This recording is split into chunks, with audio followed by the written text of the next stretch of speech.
어느 날 75세의 아브라함은 고향과 친척과 아버지의 집을 떠나서 하나님의 명을 따라 길을 떠나게 됩니다.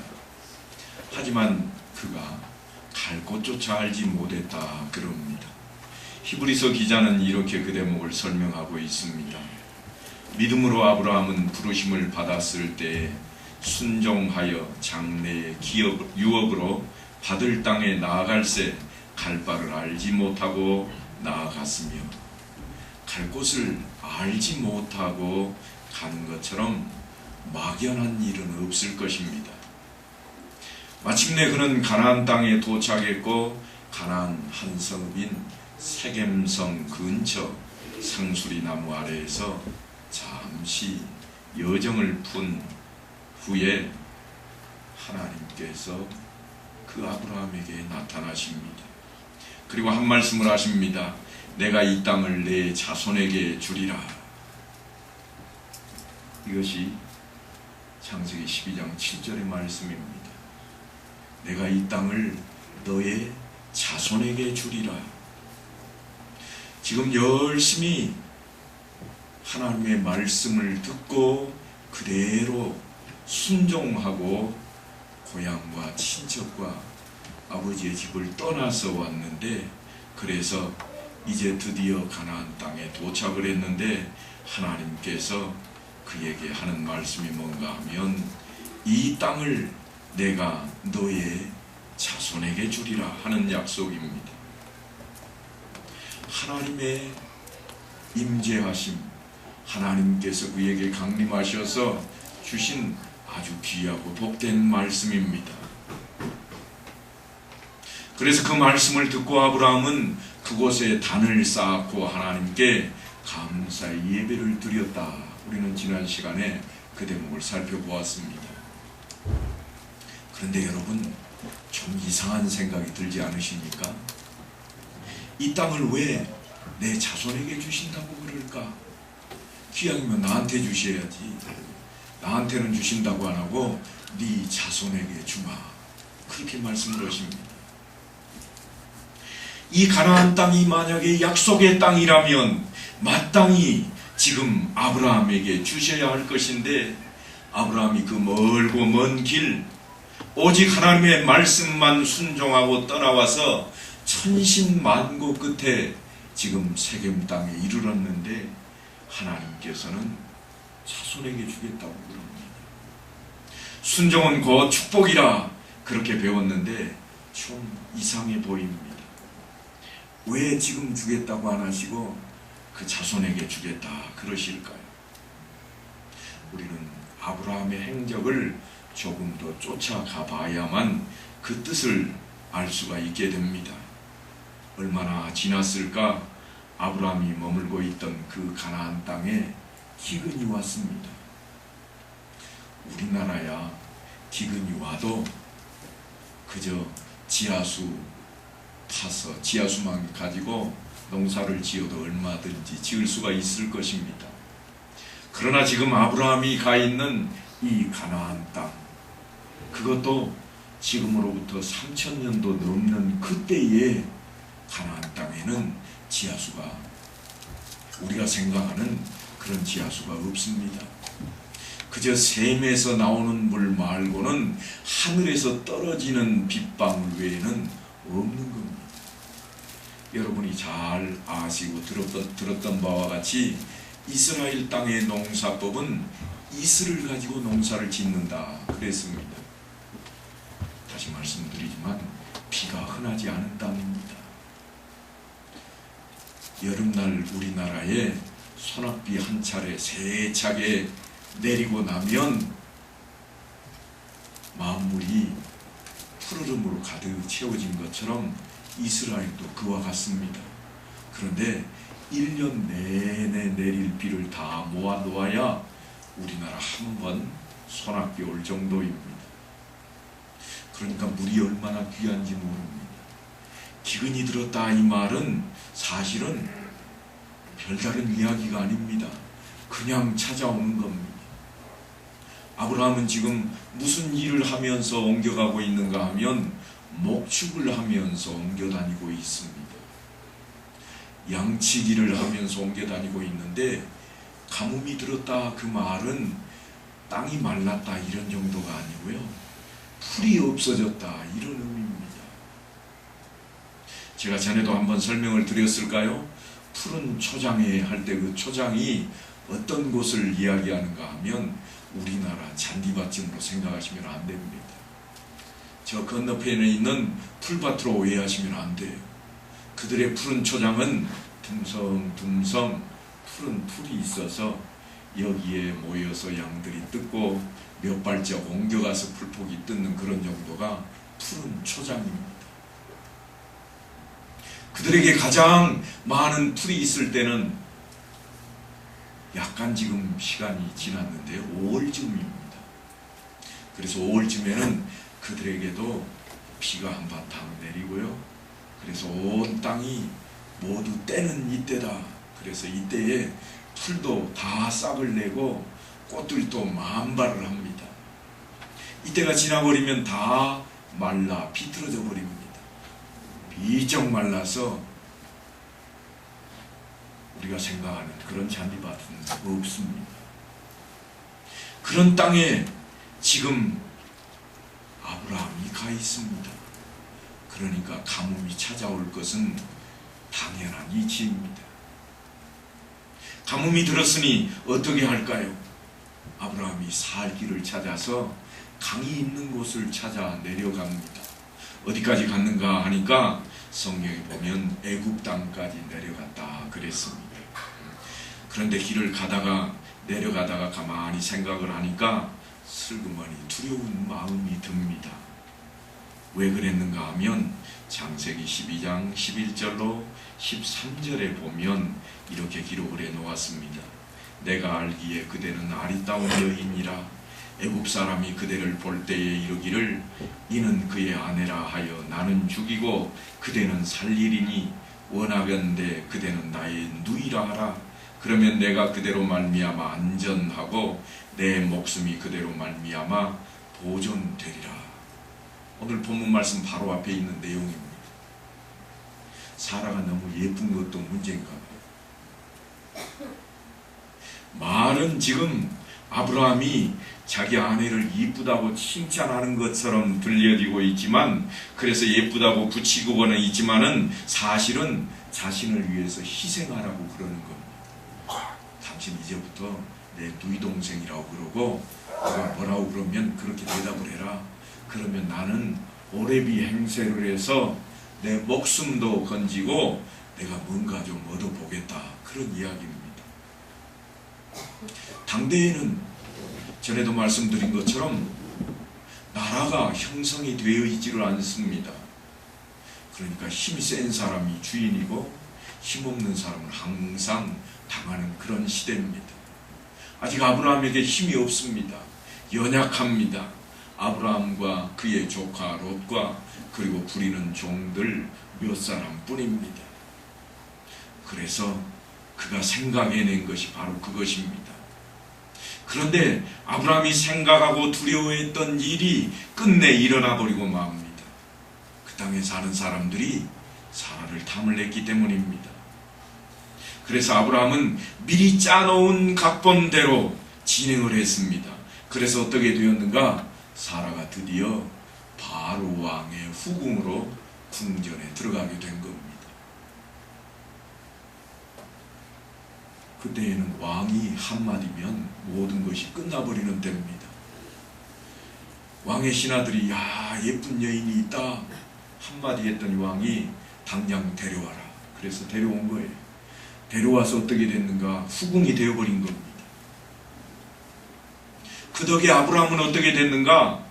목숨을 구했을 뿐만 아니라 환대를 받습니다.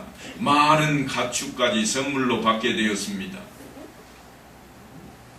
쉽게 말하면 아내를 팔아서 득을 본 셈입니다. 그런데 여러분, 아브라함이 마음이 어떠했을까요? 아브라함은 이 사건을 통해서 뼈아픈 경험을 하게 됩니다. 아내를 궁에 들여보내놓고 궁 밖에서 낙타도 소도 염소도 양도 선물로 받았지만 하룻밤을 지새면서 그의 마음은 어떠했을까요? 아마도 뜬 눈으로 밤을 새웠을 것입니다. 자신의 목숨을 구해낼 방도는 그가 짜냈지만 아내를 구할 방책은 찾지 못하고 있습니다. 거기까지는 생각을 못했습니다. 그냥 내 누이라고 하고, 그래서 내가 오빠가 되면 죽임은 면할 수 있겠다, 거기까지만이 그의 생각이었습니다. 여러분 생각이 어떠십니까? 아브라함이 하나님을 믿는 사람으로 보이십니까? 예수 믿는 사람으로 보이세요? 아직 아브라함은 하나님을 믿는 사람이 아닙니다. 하나님의 명령을 따라서 저 멀리 하란을 거쳐서 지금 가나안 땅까지 들어왔고, 거기서부터 애굽 땅까지 내려갔지만, 우리식으로 말하면 거의 1년에 걸친 그러한 긴 여정을 보내고 있지만, 그러나 아직 하나님의 사람이 아닙니다. 하나님의 사람을 우리는 아직 만나보지 못하고 있습니다. 하나님을 떠나서는 인간의 지혜와 노력으로는 자신의 한계를 체험할 수밖에 없다고 하는 대목입니다. 이 사건은요, 아브라함이 아직 멀었다, 그것을 보여주고 있습니다. 단순히 그가 무책임하다거나 이기적이란 그런 말이 아닙니다. 위기에 처했을 때에 내가 의지하고 찾는 대상이 누구냐 하는 것에 따라서 나의 갈 길이 달라집니다. 그런데 아브라함이 지금 누구를 찾고 있는가 하면 자기 머리를 찾고 있습니다. 내가 생각하기에, 내 생각에는 하고 일을 꾸미고 나갔더니 아내를 빼앗기는 결과만 낳게 되었습니다. 돈을 의지하면 돈의 사람이 됩니다. 어떤 사람을 의지하면 그 사람의 하수인이 되어버립니다. 아브라함이 아직은 하나님의 사람이 되어 있지를 않습니다.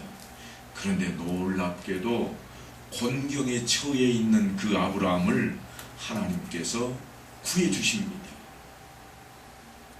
하나님께서는 사라를 후궁으로 들인 바로에게 꿈에 나타나셔서 그가 얼마나 잘못된 일을 행하고 있는지 깨닫게 하시고 사라를 돌려보내게 하셨습니다. 꿈속에 바로가 어떤 지경을 당했으면 그렇게 되었을까요? 아마도 사시나무 떨듯 벌벌 떨면서 제발 가달라고 부탁했을 정도일 것입니다. 왕인데 그가 그렇게 후궁을 한순간에 보낼 수가 있었겠습니까? 엄청난 일을 당한 것입니다. 이 사건이 있고 나자 아브라함은 자신에게 나쁜 기억이 된 애굽 땅에서 떠나기로 작정을 합니다. 아니, 이거는 제가 좋게 표현한 것이고요, 사실은 바로 왕이 쫓아내버리는 겁니다. 우리식으로 말하면 재수 없는 놈 빨리 쫓아내라, 그래서 군대를 동원했을 것입니다. 성경에는 마치 후대에서 내보낸 것처럼 나와 있지만 가진 것 다 아무것도 필요 없다, 제발 흔적도 없이 치워버려라. 그래서 아브라함에게 주어졌던 가축도 은과 금도 그대로 다 몽땅 다 싸서 한꺼번에 애굽 땅에서 추방해버리고 마는 겁니다. 성경은 그때를 이렇게 기록해 놓았습니다. 창세기 13장 1절로 2절에 보면 아브라함이 애굽에서 그와 그의 아내와 모든 소유와 롯과 함께 네겝으로 올라가니 아브라함에게 가축과 은과 금이 풍부하였더라. 네겝이라고 하는 것은요, 우리식으로 표현하자면 건천입니다. 건천, 말라버린 강, 이런 표현이 아마 가장 맞을 것입니다. 1년에 비가 얼마나 온다고요? 우리나라 하루쯤 소나기 내릴 정도가 거기에 옵니다. 한꺼번에 내려요. 한꺼번에 내리니까 어떻게 하겠어요? 순식간에 강물이 막 흘러내립니다. 그래서 계곡에 강이, 또랑이 커지게 생기는 거예요. 그것을 뭐라고 그러는가 하면 네겝이라 그럽니다. 강이라고 부르지 않고 네겝이라, 다시 말하면 비어있는 강이라, 그런 의미입니다. 그곳으로 지금 올라옵니다. 조금 전까지 어디 있었어요? 애굽에 강물이 나일강이 흐르는 그 강물이 있고 들에는 푸른 초장이 있어서 정말 양들 물 먹일 걱정도 없고 풀이 없는 걱정을 할 일이 없는데 지금 어디에 와 있는가 하면 순식간에 메말라버린 강줄기 올라와 있는 겁니다. 그래서 우리가 얼핏 그 구절만 읽으면 이렇게 생각합니다. 아브라함이 올라올 때 가축도 많고 은과 금이 풍부했다 그러니까 생각하기를 과연 하나님은 택하신 사람을 보호하시고 축복하시는구나. 하나님의 명령대로 따르니까 잘못을 저질렀는데도 오히려 전화위복이 되어 큰 재산을 얻게 되었구나. 그쯤으로 생각하기 쉽습니다. 그런데 여러분, 하나님께서 아브라함을 부르신 목적이 번영하는 것, 안녕에 있다고 한다면 아브라함의 이야기는 성공신화가 되어야 됩니다. 그리고 성공했으니까 끝나야 돼요. 많은 건 모았잖아요. 잘못했는데도 어떻게 되어서 부자가 되었잖아요. 그러니 끝이 나야 됩니다. 그런데 성경은 아브라함의 이야기를 여기서 끝내지 않습니다. 하나님의 명령을 따르던 아브라함에게 많은 육축과 풍부해진 금과 은, 이만하면 잠깐의 이민 생활로 성공한 것입니다. 우리는 이와 같은 것을 바라는 신앙을 뭐라고 그러는가 하면 기복신앙이라 그럽니다. 아브라함을 봐라. 그가 하나님의 명령만 따르더니 갑자기 부자가 되지 않았더냐. 이것이 뭔가 하면 기복신앙입니다. 초대교회에도 우려했던 내용입니다. 그래서 사도 바울은 늘 우리의 신앙이 여기에 머물면 안 된다고 외칩니다.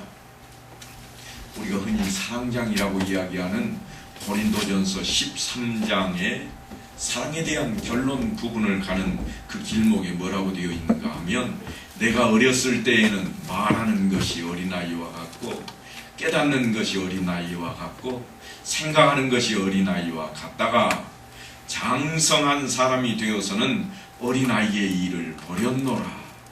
우리가 지금은 거울로 보는 것 같이 힘이 하나 그때에는 얼굴과 얼굴을 대하여 볼 것이요, 지금은 내가 부분적으로 하나 그때에는 주께서 나를 아신 것 같이 내가 온전히 알리라 그랬습니다. 한마디로 영적 성숙을 말하고 있습니다. 어린아이일 때는 청동 거울에다 비춰보는 것처럼 하나님의 뜻을 어렴풋이 희미하게 알게 되지만, 날이 갈수록, 세월이 지날수록, 믿음 생활이 점점 진행되어 갈수록 하나님께서 무엇을 원하시는지, 내가 어떤 태도로 인생을 살기를 원하시는지 알아가게 된다고 하는 것입니다. 그러다가 어느 한순간 우리는 하나님을 대면해서 보는 것처럼 뚜렷하게 하나님께서 원하시는 바를 깨닫게 되는 것입니다. 이것이 바로 영적인 성장입니다. 사실은 이것은 끝이 없습니다. 우리가 다 하나님의 아들을 믿는 것과 아는 일에 하나가 되어 온전한 사람을 이루어 그리스도의 장성한 분량이 충만한 데까지 이르리니 하고 사도 바울은 에베소에서 이야기를 합니다. 그러니까 그리스도의 장성한 분량에 이르기까지 자라나야 된다고 하는 것입니다. 이것은 신앙생활의 본질입니다. 창세기 13장에 가면 아브라함의 성숙한 모습을 우리가 만나볼 수 있게 됩니다. 지금까지 아브라함의 모습과는 다릅니다. 애굽에서 나온 아브라함과 롯은 한동안 가나안 땅에서 함께 살았습니다. 물도 별로 없고 풀도 많지 않은 곳에서 가축을 선물로 받아가지고 잔뜩 많아졌습니다. 아브라함이 조카에게도 나눠주고, 그래서 양떼가 많습니다. 풀을 뜯기다가 종들끼리 다툽니다. 이쪽 풀 내가 뜯겨야 되는데 왜 네가 여기 있냐, 다투기 시작합니다. 물을 먹이러 갔다가 자기가 먼저 왔다고, 자기가 키우는 양떼에게 먼저 물을 줘야 되겠다고 다투기 시작을 합니다. 마치 우리나라의 천수답일 때에 하늘만 바라볼 때에 비가 오면 물고 가지고 싸우는 것과 똑같습니다. 양에게 먹일 물, 그것은 곧 생명입니다. 그러니까 그것 때문에 싸우는 겁니다. 삼촌 조카지간의 종들일지라도 그 내용을 가지고는 싸울 수밖에 없습니다. 자주 마찰이 생겼습니다. 함께 기거하기에는 그 땅이 너무나도 비좁게 느껴졌습니다. 그래서 둘이 갈라서기로 결정을 합니다. 아브라함이 조카 롯에게 창세기 13장 9절에 보면 나를 떠나가라. 네가 좌하면 나는 우하고 네가 우하면 나는 좌리라 그럽니다. 아브라함이 아랫사람 롯에게 선택권을 주고 있습니다. 여러분 같으면 어떻게 하시겠어요? 조카하고 나하고 뭐 하나 차지하려고 한다면 누가 먼저 차지하겠습니까? 조카에게 야 네가 먼저 차지해라. 네가 갖는 거 빼고 나머지만 내가 가질란다. 그럴 사람이 얼마나 있을까요? 그런데 아브라함이 지금 바뀌어 있습니다. 엄청난 변화입니다. 아내에게마저 드러냈던 아브라함의 이기심이 이제 사라지고 너그러움이 나타나기 시작한 것입니다.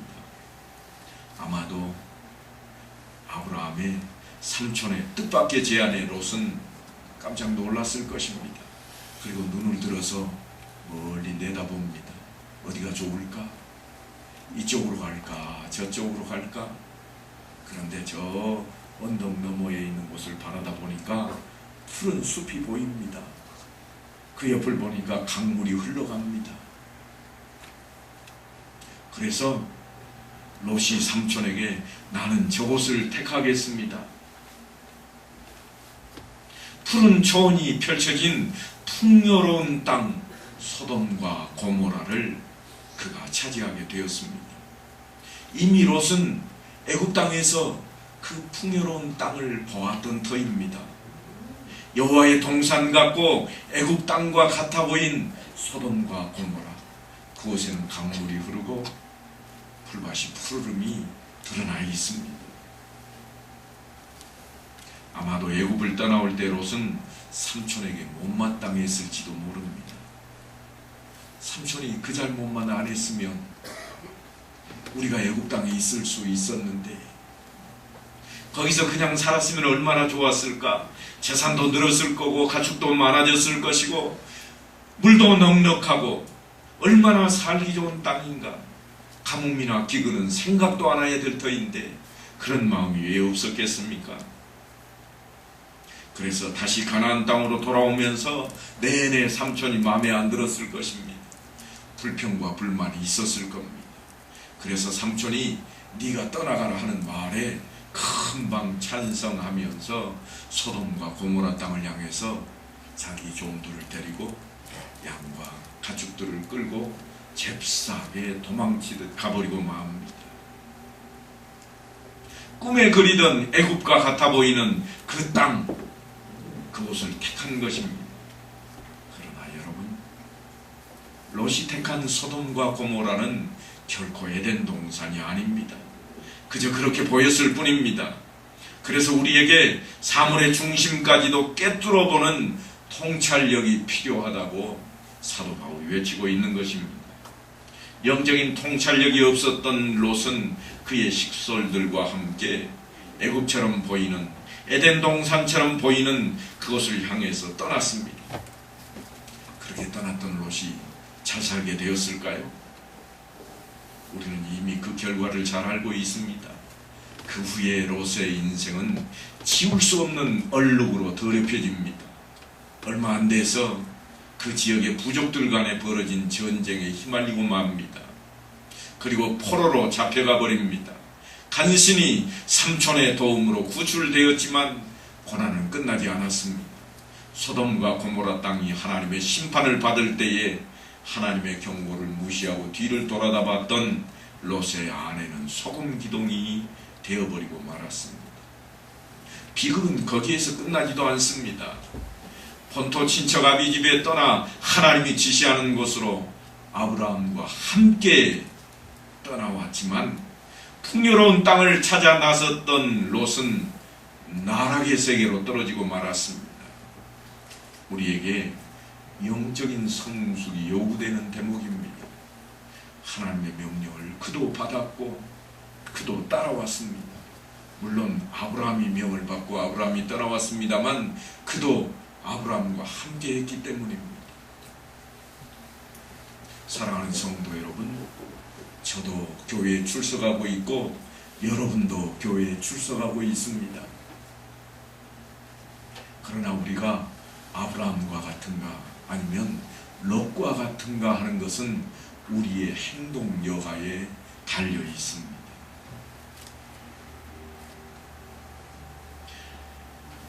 롯이 나락으로 떨어져 버리고 만 그것과 달리 아브라함은 그렇지 아니합니다.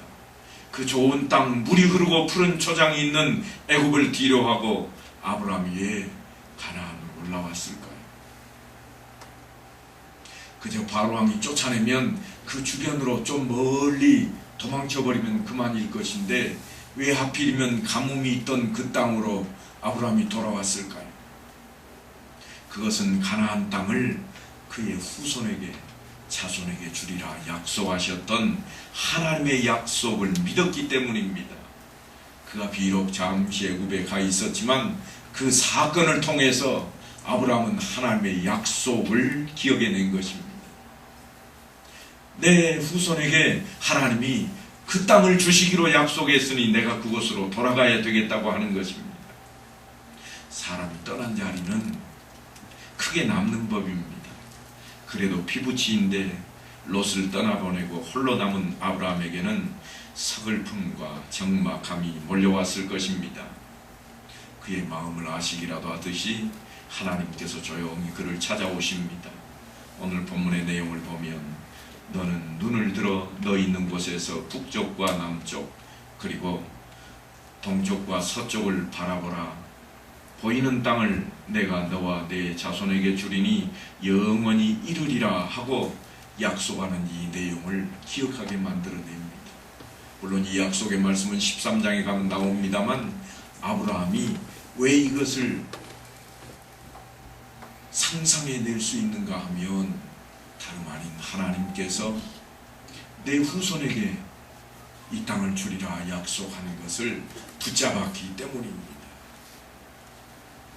그런데 그렇게 붙잡고 있는 아브라함에게 하나님께서 13장에 가서는 뭐라고 그러는가 하면 내가 너와 내 자손에게 이 땅을 주리라 그러는 겁니다. 조금 내용이 바뀌었습니다. 이전에는 하나님께서 내 자손에게 주리라 그랬는데 이제 와서는 너와 내 자손에게 주리라 그럽니다. 이제 아브라함에게도 가나안 땅을 경영할 자격이 생긴 겁니다. 하나님께서 언덕에 올라 아브라함의 어깨에 한 손을 얹으시고 나머지 손으로 멀리 가리키면서 하나님께 약속하시는 내용입니다. 내 눈에 보이는 그 모든 것들 내가 너와 내 자손에게 주리라 그러는 겁니다.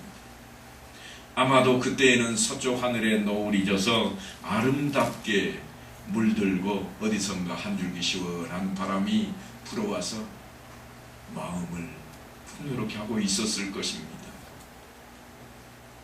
여러분 한번 상상을 해보십시오. 하나님께서 아브라함을 축복하시는 그 모습, 언덕 위에 황혼이 밀려오는 그때에 하나님께서 시원한 바람의 옷자락을 날리고 있는 아브라함에게 자 봐라, 이쪽도 저쪽도 네가 보는 그 모든 것을 내가 너와 내 자손에게 주리라. 얼마나 마음이 흐뭇했을까요? 여러분, 예전에 처녀들은 모두가 다 한 가지 일을 했습니다. 무슨 일을 하셨지요? 60, 70대 되신 분들이라면 금방 생각이 내실 겁니다. 처녀들이 모두 했던 일, 그게 뭐예요? 수 놓는 일. 수 놓는 일을 다 했습니다. 누구를 막론하고 다 수를 놓아야 했습니다. 동그란 수 틀에 천을 고정시켜 놓고 한 땀 한 땀 그저 수를 놓기 시작을 했습니다. 그런데 그런 모습을 보면 누구든지 다 마음이 차분해질 줄 압니다. 그런데 여러분, 그 술을 놓고 있는 수트를 뒤집어 놓고 보면 뒤에는 정말 어지럽습니다. 무슨 색깔이 이리 갔다 저리 갔다 마음대로 갈지자를 그리기도 하고 아무런 무엇을 생각해낼 수가 없습니다. 그냥 아이고 지저분하다 그런 생각이 들 정도일 뿐입니다. 그런데 그 수트를 정상적으로 바르게 놓고 보면 위에는 아름다운 그림이 그려지는 겁니다. 학이 소나무 아래 예쁜 모습으로 서 있든지, 또는 아름다운 강물이 흘러가는 곁에 소를 그려놓고 있든지, 그런 모습들이 그려집니다. 아마도 수를 놓는 것은 옛날에는 십장생을 주로 놓았을 것입니다. 그 내용들이 앞면에는 그렇게 잘 보여지지만 뒷면은 정말 무엇인지 헤아릴 수 없는 형형색색의 수실이 어지럽게 뒤엉켜 있어서 도저히 앞면에 있는 아름다움을 상상할 수 없게 만들어버리고 있는 것입니다. 여러분, 인생이란 바로 하나님께서 세상이라고 하는 수틀에 놓아가시는 수와 같은 것입니다. 때로는 원하지 않는 일이 생기기도 하고 이리저리 옮겨 다닙니다. 우리가 바라는 대로 다니는 것이 아니라 갈지자로 왔다 갔다 하기도 하고 인생의 밑바닥으로 내려가는가 하면 뜻하지 않았던 행운을 얻기도 합니다. 대부분 사람들은 그저 형편에 따라서 움직일 뿐 자신이 무슨 그림을 그리고 있는지 수틀의 뒷면처럼 잘 알지 못합니다. 하지만 수틀의 앞면은 나름대로 그림이 그려지고 있습니다. 그 그림을 누가 그려가고 있는가 하면 하나님께서 그려가고 계시는 겁니다. 하나님께서는 지금 아브라함의 인생에 수를 놓고 계십니다. 아브라함은 살기 위해서 이리저리 옮겨 다니지만 그 배후에는 한 땀 한 땀 수를 놓아가시는 하나님의 손길이 있습니다. 물론 우리는 우리 인생을 한참 뒤에서야 느끼고 깨닫기도 합니다. 신앙생활은 우리의 삶을 간섭하시는 그 하나님의 손길을 발견하는 것입니다. 믿음은 바로 그 손길을 깨닫는 것입니다. 그리스도인은 세상의 소금이요 빛이라 그랬습니다. 소금이 그 맛을 잃으면, 빛이 그 밝음을 잃으면 세상 사람도 외면하고 손가락질만 하게 될 것입니다. 오늘 아브라함의 모습을 보니까 그의 실수를 하나님을 알지도 못하는 사람의 입을 통해서 듣게 되고 있습니다. 여러분, 아브라함의 실수는 엄청난 반향으로 번졌지만 결국 하나님은 자신의 사랑하는 아브라함이었기 때문에 그를 구원하셨습니다. 하나님께서 우리는 어떻게 대하실까요? 실수하는 아브라함이었지만 결코 하나님은 그를 버리지 아니하셨습니다. 하나님께서는 택한 백성을 버리지 아니하신다 하는 것입니다. 버리지 않고 어떻게 하시는가? 하나님께서 간섭하시고 개입하셔서 가꾸고 다듬으시는 겁니다. 물론 가꾸고 다듬을 때 고통이 뒤따릅니다. 아픔이 뒤따릅니다. 그러나 주님을 떠나는 어리석음을 범해서는 안 될 것입니다. 언젠가도 말씀을 드렸죠. 이 팔이 잘못해서 부러지면 잘라버리는 사람은 이상한 사람입니다. 어떻게 해야 됩니까? 병원에 가서 뼈를 맞추고 깁스해서 내 목에 걸어야 됩니다. 힘듭니다. 목이 아픕니다. 편하지 않습니다. 그러나 나을 때까지 버텨내면 그 다음에는 이 손이 뭔가 일을 해냅니다. 힘이 생깁니다. 여러분, 교회는 그와 같습니다. 신앙은 그와 같은 것입니다. 사랑하는 성도 여러분, 하나님의 사람으로서 복의 근원으로서 자긍심을 가지고 살아야 할 것입니다. 마땅히 성도다운 삶을 살아야 합니다. 그것이 신앙의 본분이요 마땅히 지켜야 할 믿는 자들의 도리이고 법칙입니다. 아브라함의 인생에 개입하시고 간섭하시는 그 하나님의 사랑이 여러분에게도 동일하게 임하시기를 간절히 축원합니다.